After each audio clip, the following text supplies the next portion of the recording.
A day in my life. Tara, samahan niyo ako magtinis ng kondo.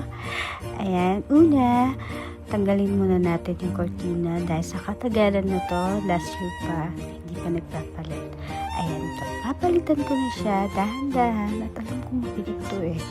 Ay, ang hirap talaga mag-isa. Lalo na wala kang katuwang. Charot. Ito na, bilisan na natin kasi alam ko marami pa akong gagawin. Ayan, isa-isa ko nilalagay, cortina.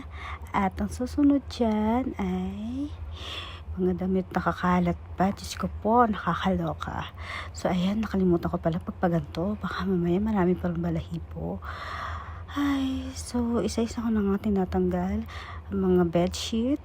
And eto na. Ayan, pasayaw-sayaw pa nga ang eksena ko dyan. Ayan, kasi nakakapagod. Hindi ko na alam kung anong uunahin ko. Then, nilagpunas-punas na ako dyan kasi baka mamaya may mga something insect. Ay, ayan, mabilis ng kilos ko dyan. Blah, blah, blah, blah, blah, blah, blah, blah. Ayan, nakapagpalit na ako ng bedsheet. Ayan, bibilisan ko na. Ba't kusot to? Ayan, nandyan nga ako. Nagpupunas-punas nga ako. At maraming ligaw. Fast forward. Haha. Eto na, spray muna ako dyan. Kasi nga, magpapalit ako ng pillow. And after that, isa-isa ko na nga siyang nilalagay dun sa... Ay, fast forward na pala. Kakaloka. Ayun na, naglilipit na pala ako ng damit. Ayan, isa-isa ko na nga siyang tinitiklop. Nakakaloka. Mamaya, andun na naman ako. Ayun na nga ako sa may cabinet. Isa-isa na nilalagay. Nabubulot pa talaga ako dyan. Hindi pa ako sanay mag-voice over.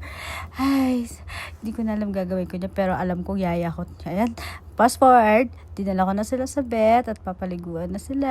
Ayan. May kasama pala si Prada at si Fendi. Tamang ano lang yan, nail lang yan. Yan siya kasi madali lang siya paliguan. Kaya bawas pabayad. Alam niyo na. At tatapos na yung kasama ni Prada dito. Ayan. So, habang nagkantay ako kay Prada, ayan, nilalaro ko muna yung masungit dito. Pangalan niya pala sa Summer. Babae siya. Medyo masungit nga lang. Tapos ito na. Tcharan! Tapos na si Prada.